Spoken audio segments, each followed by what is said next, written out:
며느리에게 천사 소리를 듣던 68세 최은숙 여사. 그녀는 아들의 전셋집에 5천만 원까지 내어주며 행복했지만 돌아온 건 깁스한 팔에 15만 원을 아끼려는 강제 육가와 구로구 할머니라는 조롱뿐이었습니다. 심지어 아들은 장모님과 크루즈 여행을 계획했죠.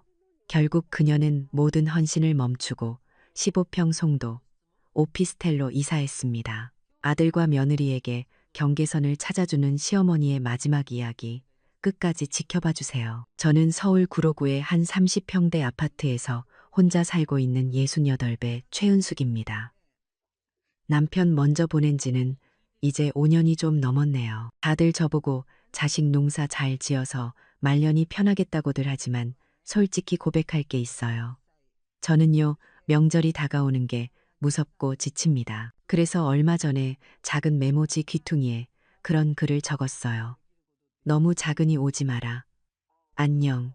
제 서랍 깊숙한 곳에 넣어둔 이 쪽지를 누가 본다면 아마 저를 참 못되고 정없는 늙은이라고 손가락질할지도 모르겠어요.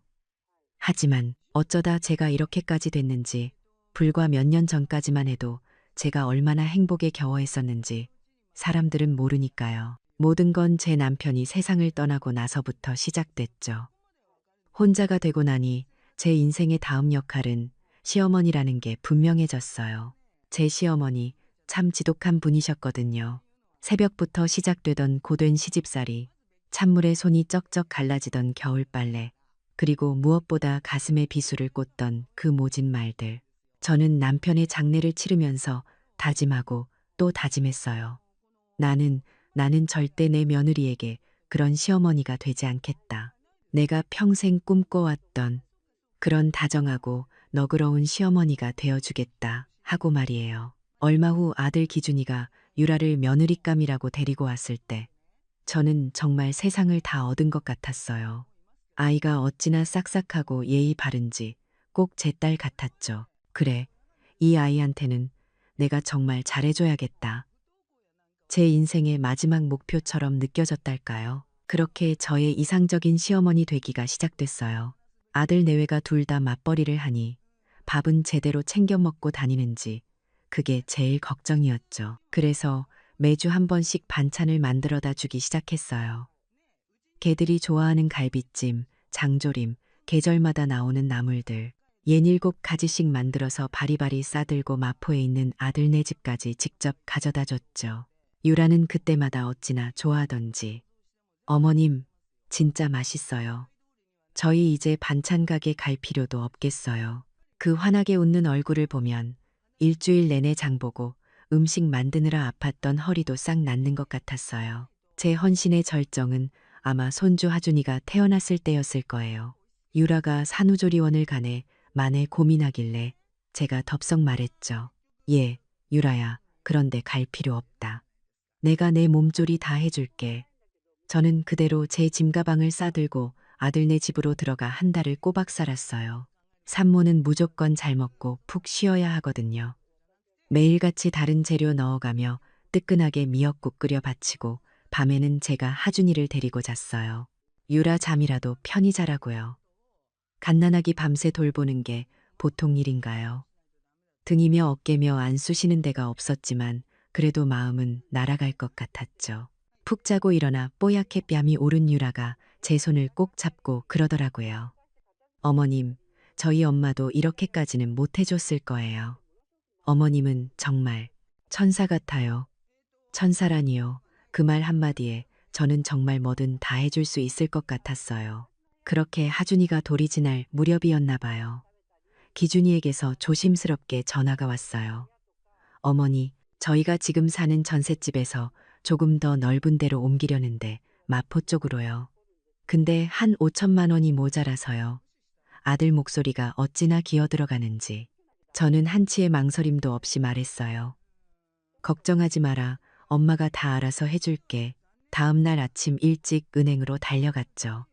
남편이 남겨준 퇴직금, 그거 하나 꼬박 정기예금으로 묶어둔 게 있었거든요. 제 마지막 남은 노후 자금이고 비상금이었죠. 은행 창구 직원이 그러더라고요. 어머님, 이거 지금 깨시면 이자 손해가 얼만데요. 제가 뭐라고 했는지 아세요? 아가씨, 자식 잘 되는 것보다 더 큰 이자가 세상에 어디 있겠어요? 하고 웃어넘겼죠.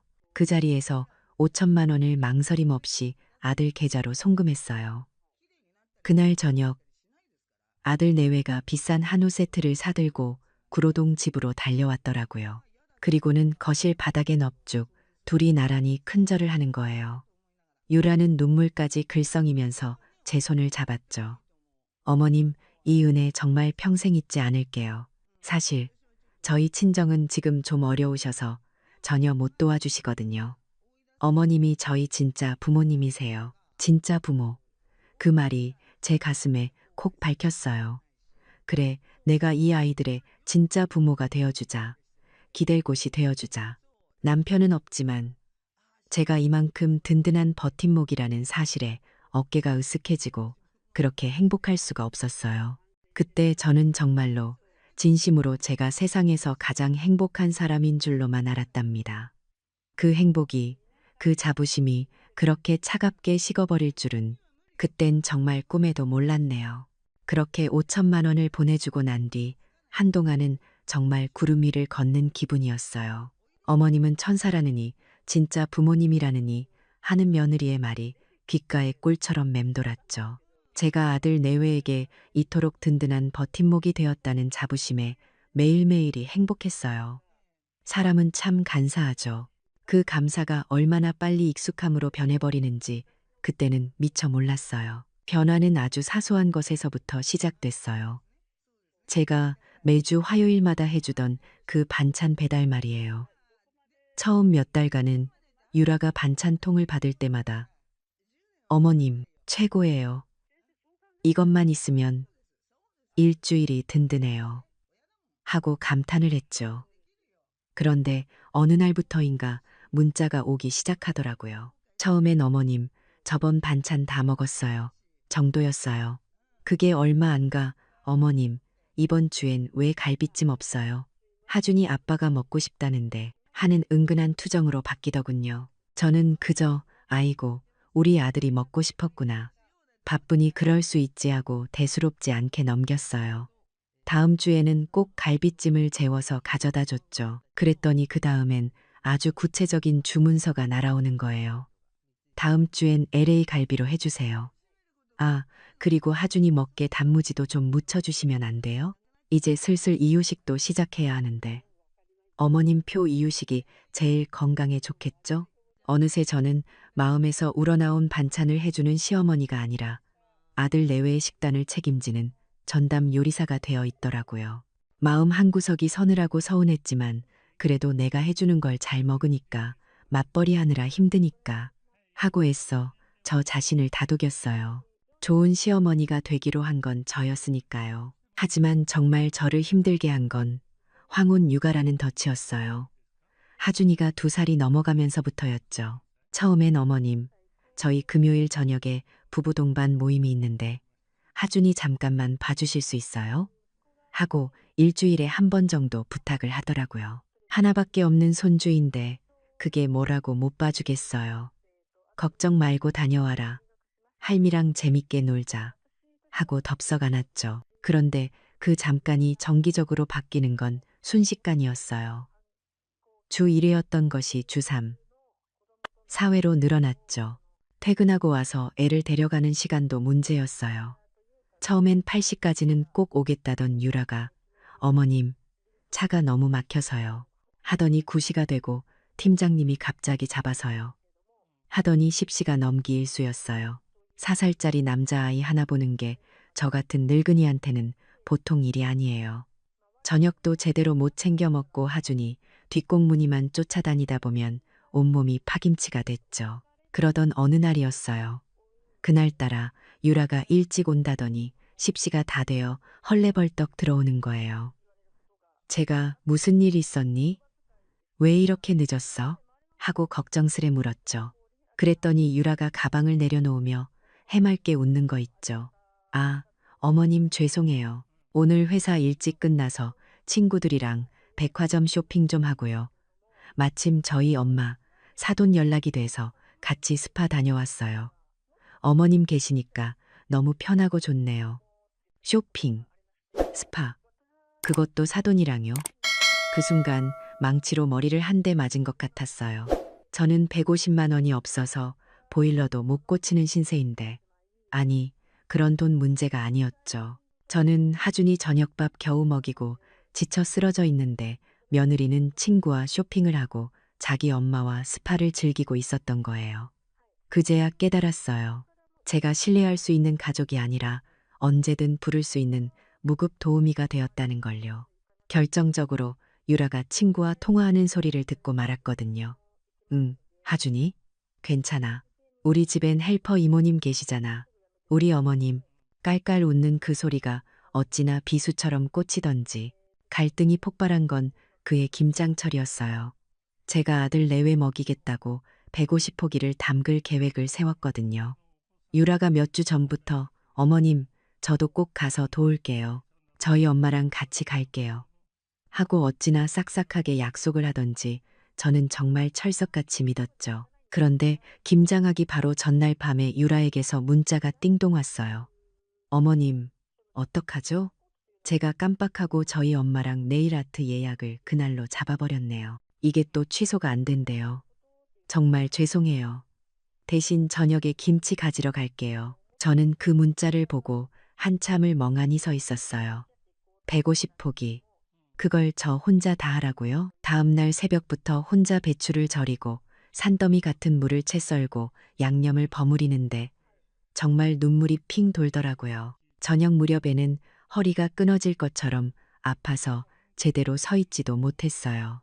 그렇게 마지막 배추 속을 채워넣고 있는데 유라가 빈 김치통 2개를 들고 현관을 들어서더군요. 어머님, 고생하셨죠? 와, 냄새가 장난 아니네요. 그러더니 유라가 지갑에서 뭔가를 꺼내 제게 쑥 내밀었어요. 백화점 상품권이었죠.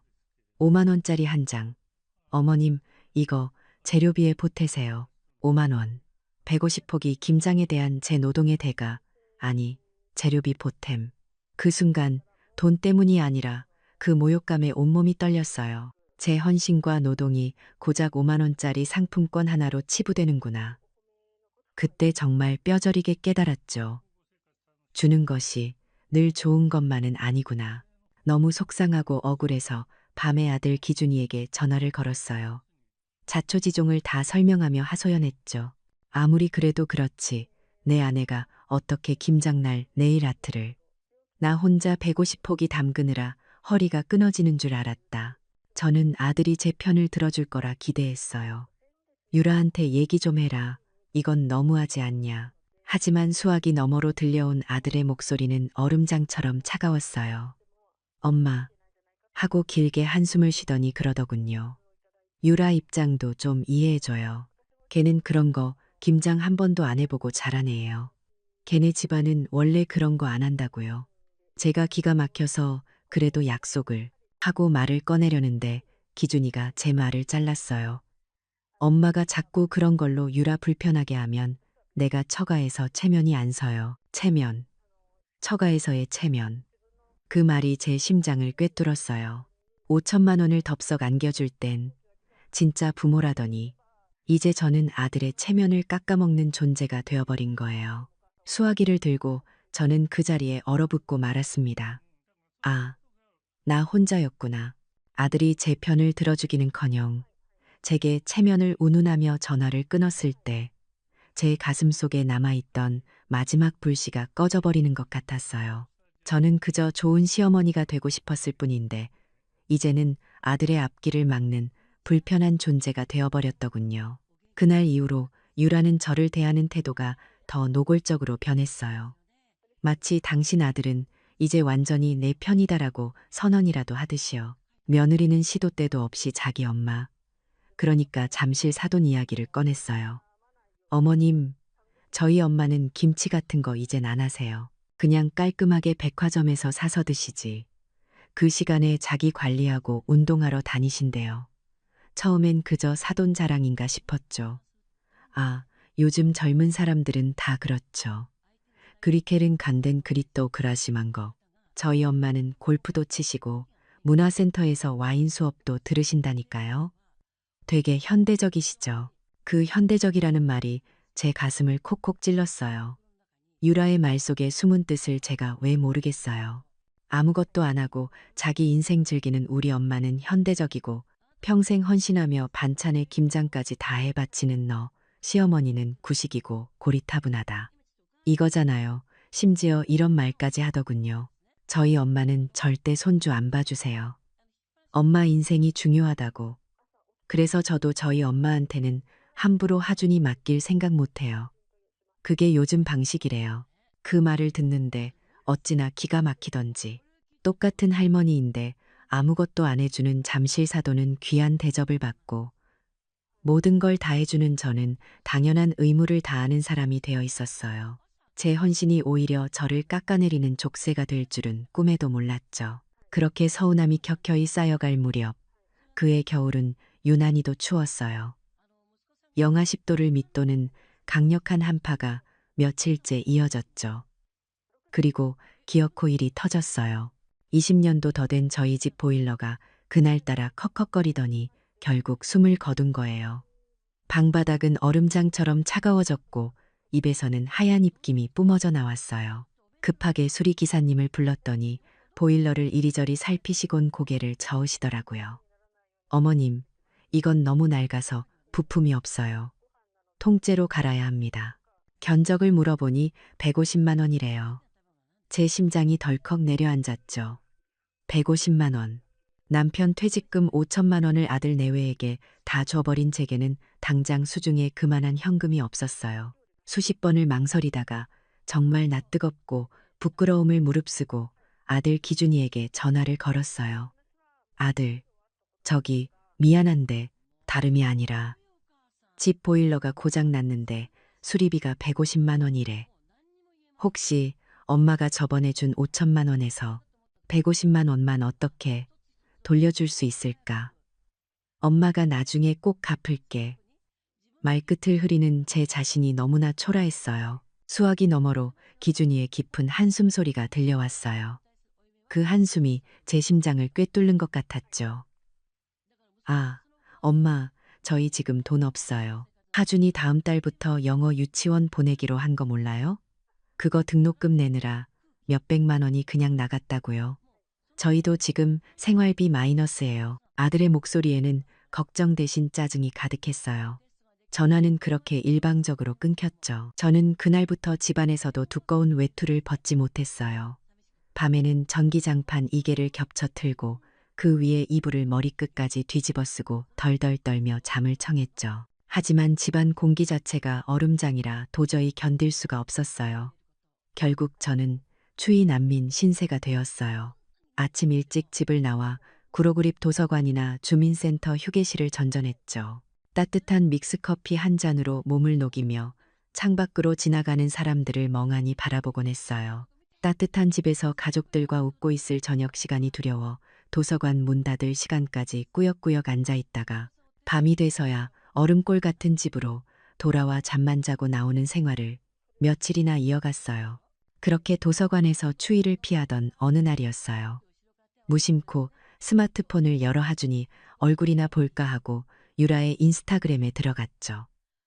그리고 저는 제 눈을 의심했어요. 유라가 방금 올린 사진들이 화면 가득 떠 있었거든요. 우리 가족 힐링하러 방콕 왔어요. 환하게 웃고 있는 유라, 그 옆에 신이 난 기준이, 그리고 수영장에서 튜브를 타고 V자를 그리는 하준이. 사진 배경은 누가 봐도 5성급 최고급 호텔의 스위트룸이었어요. 다음 사진은 화려한 루프탑 레스토랑에서 즐비한 해산물을 먹는 모습, 코끼리를 타는 모습. 그런데 제 심장을 먹게 한 건 다음 사진이었어요. 유라와 기준이, 하준이, 그리고 그들 옆에서 그 누구보다 환하게 웃고 있는 잠실 사돈의 모습. 네, 며느리의 친정 엄마까지 함께 간 거였어요. 저는 손이 떨려서 스마트폰을 떨어뜨릴 뻔했어요. 150만 원, 시어머니가 냉골에서 덜덜 떨고 있는데 보일러 고칠 돈 150만 원이 없다고 소리치던 내 아들이 며느리와 장모를 데리고 방콕에서 5일간의 호화로운 휴가를 즐기고 있었던 거예요. 그 여행 경비는 대체 어디서 났을까요? 적어도 수백만 원, 아니, 1,000만 원은 좋게 들었을 텐데요. 저는 홀린 사람처럼 유라의 인스타그램을 계속해서 아래로 내렸어요. 그러다 더 끔찍한 사실을 발견하고 말았죠. 몇 달 전에 하준이 생일이라고 다 같이 외식했던 날 찍은 사진이 있더군요. 분명 저도 그 자리에 있었어요. 기준이 바로 옆자리에 앉아서 하준이 케이크 촛불을 같이 껐거든요. 그런데 인스타그램에 올라온 사진 속에는 제가 없었어요. 제 어깨 부분만 살짝 걸쳐진 채 저라는 존재 자체가 교묘하게 잘려 크롭되어 있었어요. 마치 처음부터 그 자리에 없었던 사람처럼 그제야 깨달았어요. 유라가 올린 가족 사진에 제가 등장한 적이 단 한 번도 없었다는 걸요. 저는 그 자리에 얼어붙었어요.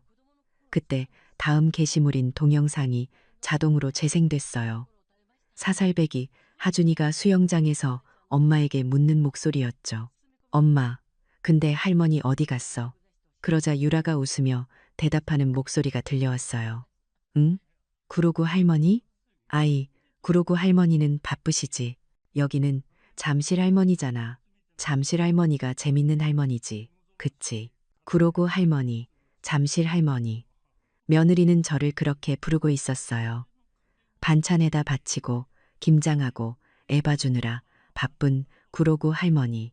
그리고 같이 여행 와서 즐겁게 놀아주는 재밌는 잠실 할머니.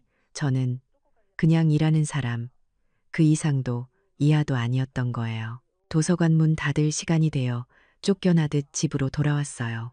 얼음장 같은 방에 앉아 서랍을 열어 제 통장을 꺼내봤어요. 50, 0, 0원, 기준되어. 제 손으로 분명히 대어 빌려주무라고 써서 송금한 기록이 남아 있었어요. 그래, 이건 빌려준 돈이야. 내가 준 게 아니야. 그렇게 스스로를 위로하고 있을 때였어요. 그때 현관문 비밀번호 누르는 소리가 들리더니 기준이와 유라가 들어왔어요. 아마도 여행에서 돌아오는 길에 짐을 놔두러 잠시 들른 모양이었죠. 저는 추운 제 방에 가만히 숨죽이고 있었어요. 거실에서 유라가 누군가와 신이 나서 통화하는 목소리가 들려왔죠. 아마 친구인 것 같았어요. 방콕? 너무 좋았지. 그냥 돈 생각 안 하고 팍팍 썼어. 한 1,000만 원 쓴 것 같아. 뭐라고 상대가 물었겠죠. 돈? 아, 그거? 시어머니가 준 5,000만 원 있잖아. 목소리를 낮추며 그걸로 갔지. 어차피 그거 주신 거야. 갚으라고 한 거 아냐. 내가 바보야? 그걸 왜 갚아? 늙으면 돈 쓸 데도 없는데. 어차피 그 돈 다 우리 돈 될 거잖아. 안 그래? 저는 제 귀를 의심했어요. 주신 거라고? 그래서 1,000만 원은 이번 여행에 썼고 남은 4,000만 원? 그거 내 이름으로 된 주식 계좌에 싹 넣어뒀지. 요새 장 좋아서 벌써 꽤 벌었어. 웃음소리. 기준 씨. 기준 씨는 몰라. 그냥 우리 공동 계좌에 있는 줄 알지. 역시 돈 관리는 내가 해야 돼. 안 그래?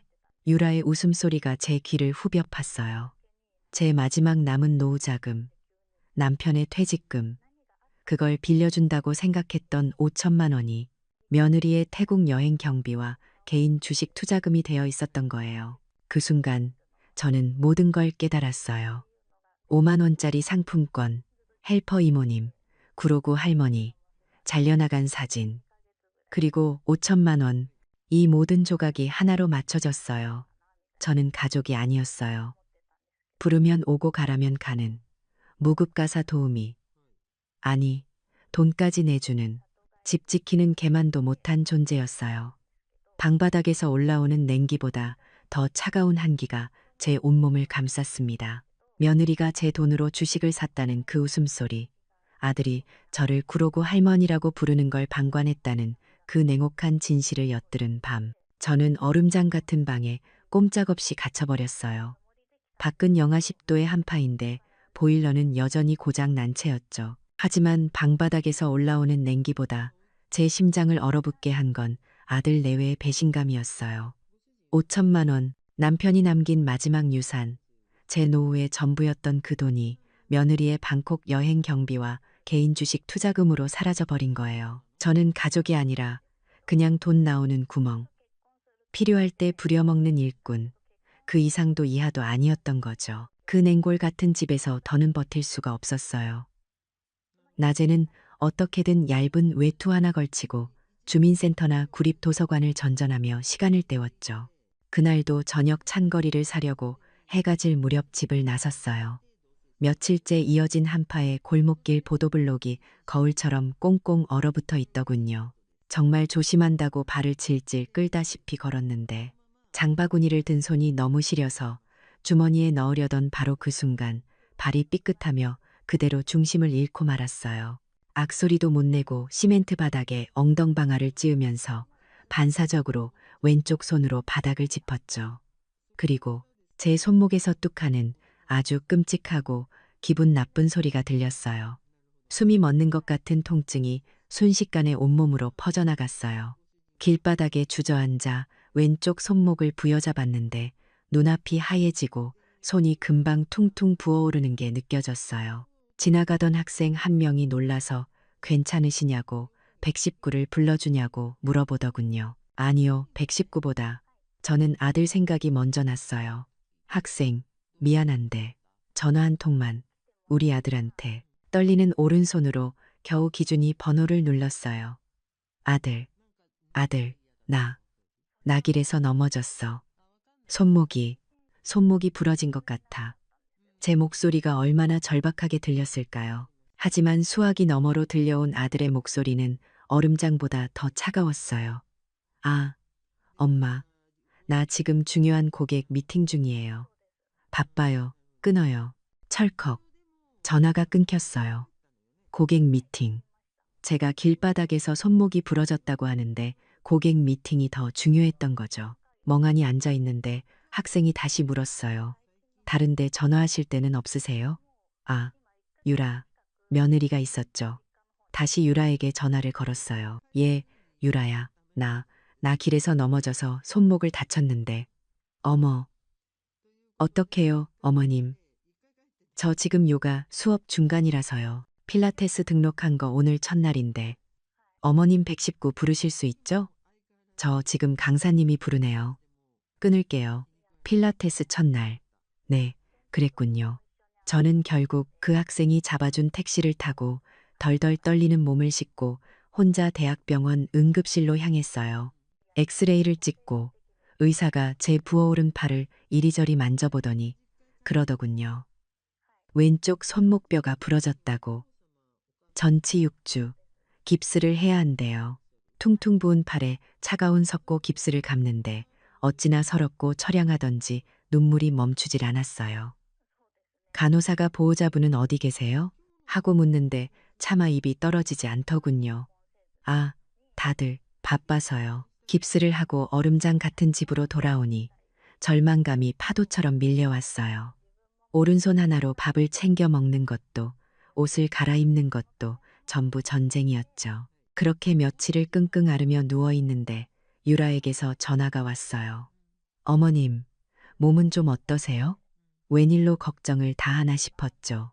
아, 그냥 그렇지 뭐. 깁스하니까 영 불편하네. 그랬더니 유라가 기다렸다는 듯이 아주 낭낭한 목소리로 본론을 꺼내는 거예요. 다름이 아니라 어머님, 하준이가 아침부터 열이 펄펄 나서 어린이집을 못 가게 됐어요.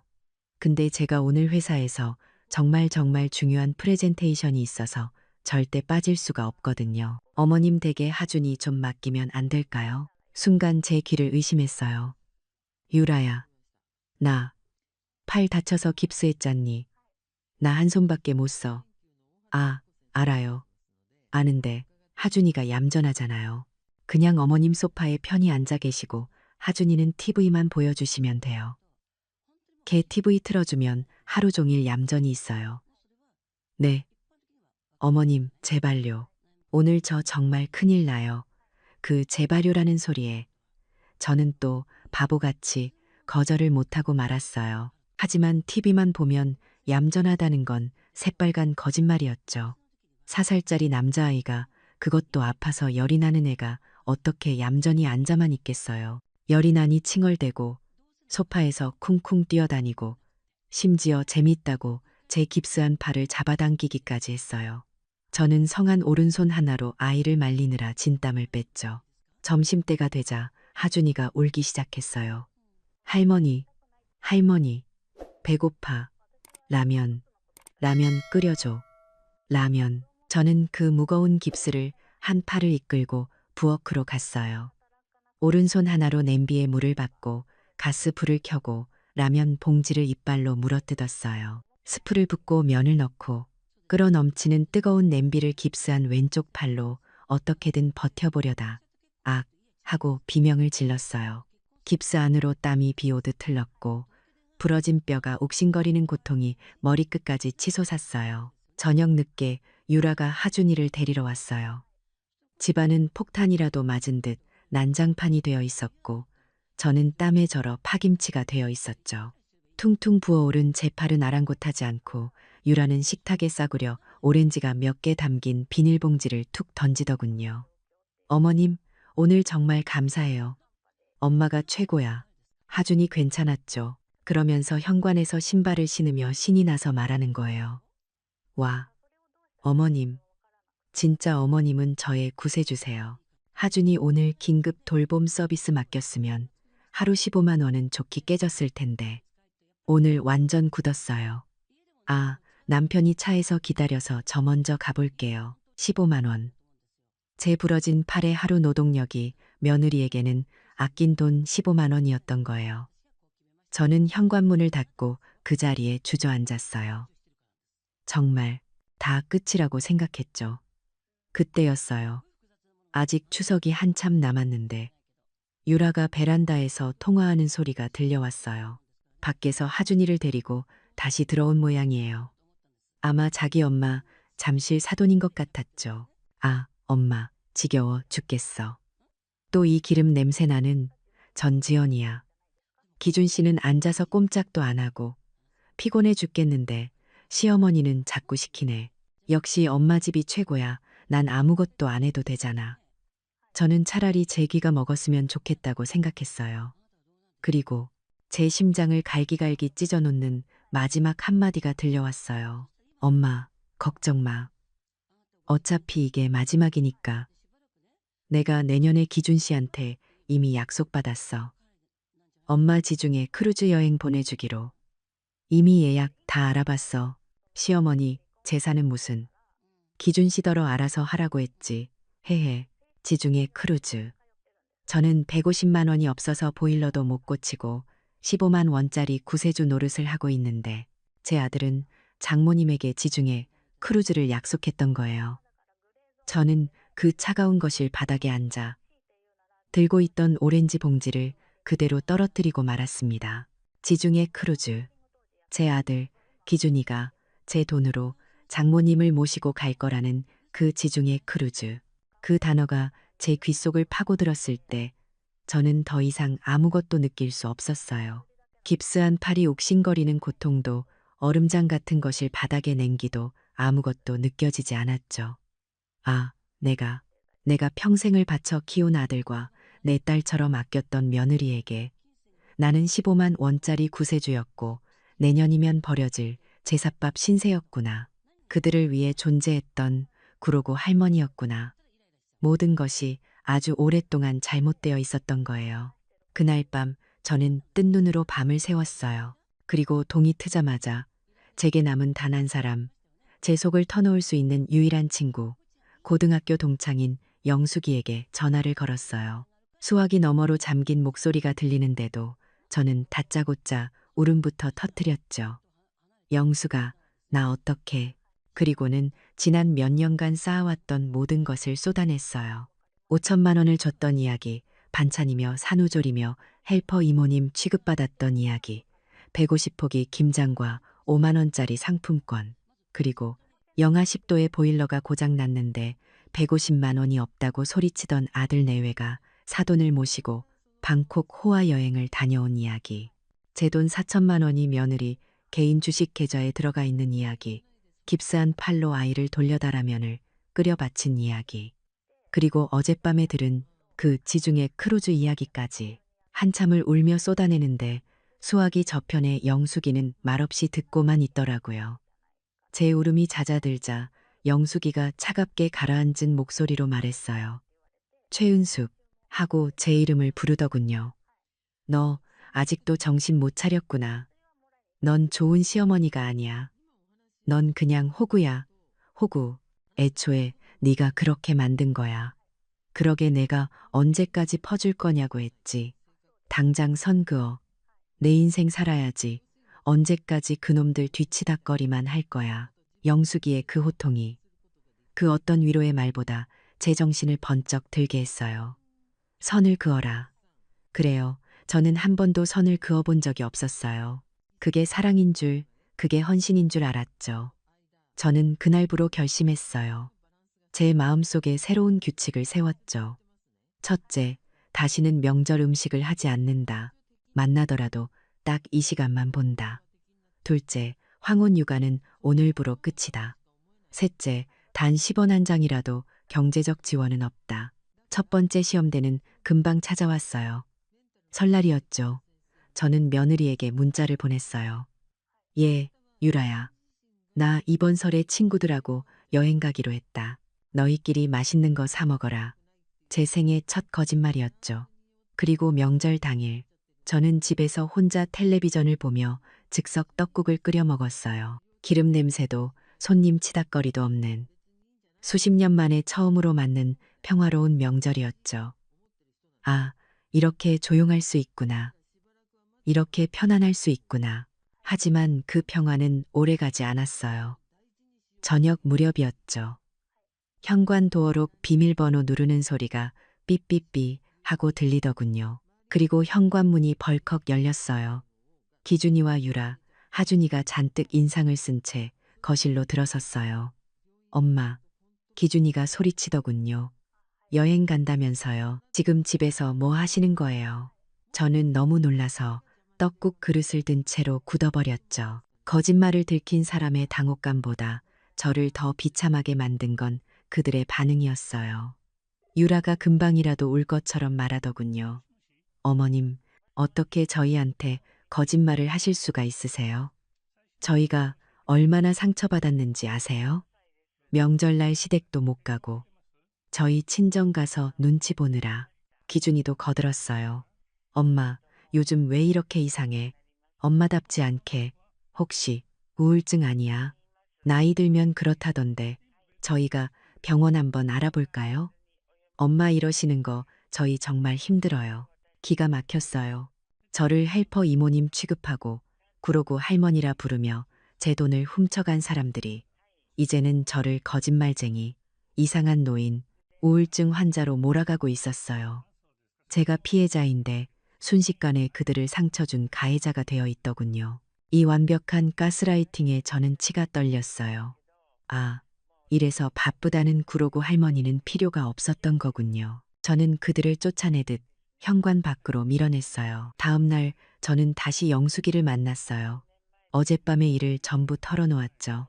영숙이는 제 손을 꽉 잡으며 단호하게 말했어요. 은수가 말로는 안 돼. 걔들은 절대 안 변해. 너를 환자로 만들어서라도 뜯어먹을 위인들이야. 물리적인 거리를 둬야 해. 그리고는 결정적인 조언을 했죠. 이사해. 이사. 그 단어가 제 머리를 쳤어요. 말도 안 돼. 이 집을 어떻게. 왜 못해. 그 집, 그놈들이 비밀번호 누르고 제 집처럼 드나드는 그 집이 문제야. 걔들이 절대 쉽게 못 올 곳으로 가. 아주 작고 너 혼자 살기 딱 좋은 곳으로. 하준이 데리고 와서 맡길 생각조차 못할 그런 좁은 곳으로. 영숙이의 말은 옳았어요. 저는 그날로 결심했어요. 아들 내외에게는 한마디도 하지 않았죠. 저는 곧장 부동산에 가서 구로구의 30평대 아파트를 내놓았어요. 자식들이 오기 편한 곳이라는 이유로 남편과 함께 평생을 살았던 그 집을요. 집은 생각보다 빨리 팔렸어요. 그리고 저는 영숙이의 조언대로 며느리와 아들이 쉽게 접근할 수 없는 곳을 찾았어요. 인천 송도. 제 생활 반경과는 전혀 다른 곳이었죠. 저는 그곳에 새로 지은 15평짜리 오피스텔을 계약했어요. 방 하나, 거실 하나, 하준이가 뛰어놀 수도 며느리가 빈 김치통을 들고 와서 며칠씩 머무를 수도 없는 오직 저 혼자만을 위한 완벽한 공간이었죠. 모든 건 일사천리로 진행됐어요. 구로구 아파트를 판돈해서 송도 오피스텔 값을 치르고도 제 통장에는 1억 5천만 원이라는 돈이 남았어요. 제 노후 자금, 아니, 제 목숨값이었죠. 저는 그 돈을 아무도 모르는 은행에 제 이름으로 묶어뒀어요. 이사하는 날 저는 이삿짐 센터 직원들에게 마지막으로 부탁한 것이 있어요. 저기 저 베란다에 있는 김치 냉장고 있죠? 저건 버려주세요. 제일 먼저 버려주세요. 300리터짜리 며느리네 김치까지 담가주겠다고 욕심내서 샀던 그 거대한 김치 냉장고. 그게 제 헌신의 무덤이었죠. 그게 실려나가는 걸 보는데 속이 다 후련하더군요. 나는 다시는 그 누구를 위해서도 김치를 담그지 않으리라. 송도의 새 집은 작았지만 눈부시게 깨끗했어요. 통유리 창으로 햇살이 쏟아져 들어왔죠. 무엇보다 좋은 건 집 앞에 바로 대학병원이 있었고 걸어서 10분 거리에 도서관과 구민문화센터가 있다는 거였어요. 모든 것이 저를 위해 존재했어요. 저는 짐도 다 풀기 전에 그 텅 빈 거실 한가운데에 한참을 서 있었어요. 30년 만에. 아니, 제 인생에서 처음으로 완벽한 해방감을 느꼈어요. 이제 진짜 제 삶을 시작할 수 있을 것 같았죠. 송도에서의 새 삶은 시작부터 달랐어요. 햇살이 가득 들어오는 15평 오피스텔 거실 한가운데 서 있는데 마치 제 인생의 묵은 때가 싹 벗겨지는 것 같았죠. 1억 5천만 원의 비자금, 아들 내외에게 절대 알려주지 않은 새 주소, 김치 냉장고 없는 깔끔한 부엌. 이 모든 것이 저를 지켜줄 단단한 울타리가 되었어요. 이사 후 첫 일주일은 오로지 제 자신을 위해 썼어요. 깁스한 손목은 여전히 불편했지만 아프면 병원에 가고 심심하면 도서관에 갔죠. 더 이상 누군가의 엄마가 아니라 최은숙이라는 한 사람의 시민으로 살고 있다는 사실이 얼마나 큰 위안을 주는지 몰라요. 하지만 아직 해결해야 할 마지막 문제가 남아 있었죠. 며느리 유라의 주식 계좌에 들어가 있는 그 5천만 원. 남편이 남긴 퇴직금 말이에요. 송도에서 이사 온 지 일주일쯤 지났을까요? 저는 마음을 단단히 먹고 변호사 사무실을 찾아갔어요. 변호사님께 모든 이야기를 털어놓았죠. 5천만 원 송금 내역과 유라가 주신 돈이라며 횡령한 것을 엿들은 녹취 파일까지. 변호사님은 차분하게 들으시더니 어머님, 이건 명백히 대여금 반환 청구 소송의 대상입니다. 바로 내용 증명을 발송하여 법적 절차에 들어가겠습니다. 라고 말씀해 주시더군요. 그리고 며칠 뒤 아들 기준과 며느리 유라에게 대여금 5천만 원 반환 청구 내용 증명이 법무법인을 통해 발송되었죠. 30일 이내로 상환 계획을 제시하지 않을 시 즉시 민사소송 및 며느리 명의의 주식 계좌 가압류 절차에 착수할 것임.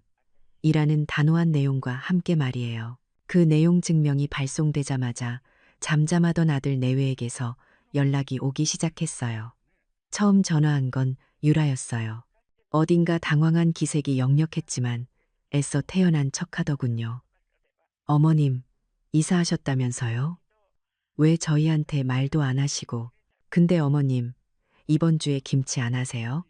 저희 김치가 다 떨어져서. 저는 평생 처음으로 제 마음이 시키는 대로 아주 단호하고 평온한 목소리로 말했어요. 유라야, 나 이제 김장 안 한다. 너희 집 근처 롯데마트 반찬 코너 김치 맛있더라. 거기서 사 먹어라. 유라는 한동안 말을 잇지 못했어요. 당황, 서운함, 그리고 짜증이 뒤섞인 듯 했죠. 어머님, 농담이시죠? 저희 엄마는. 유라가 또 자기 엄마 이야기를 꺼내려 하길래 저는 말을 잘랐어요. 이제 나도 내 인생 살아야지. 미안하다 하고 전화를 끊었죠. 두 번째 연락은 다음 날 유라에게서 다시 왔어요. 이번엔 아예 대놓고 하소연이더라고요. 어머님, 저 다음 주에 꼭 출장 가야 하는데 하준이 좀 봐주시면 안 돼요? 어머님 댁이 좁아서 좀 불편하겠지만 저는 어깨를 으쓱하며 웃었어요. 미안하다. 우리 집은 15평이라 애가 뛰어놀 데가 없어. 나도 좁아서 불편하고 하준이 돌봄이 필요하면 다른 방법을 찾아보렴. 유라는 결국 에이 하는 짜증을 내며 전화를 끊었어요. 저는 아무렇지도 않았어요. 그들의 불편함이 곧 저의 평화가 된다는 걸 깨달았거든요. 그리고 세 번째 전화. 마침내 아들 기준이에게서 전화가 왔어요. 목소리에는 분노와 원망이 뒤섞여 있었죠. 엄마, 지금 뭐 하시는 거예요? 이사는 왜 멋대로 가시고? 변호사라니요. 변호사. 어떻게 엄마가 아들한테 이럴 수 있어요? 당장 그 내용 증명 취소해요.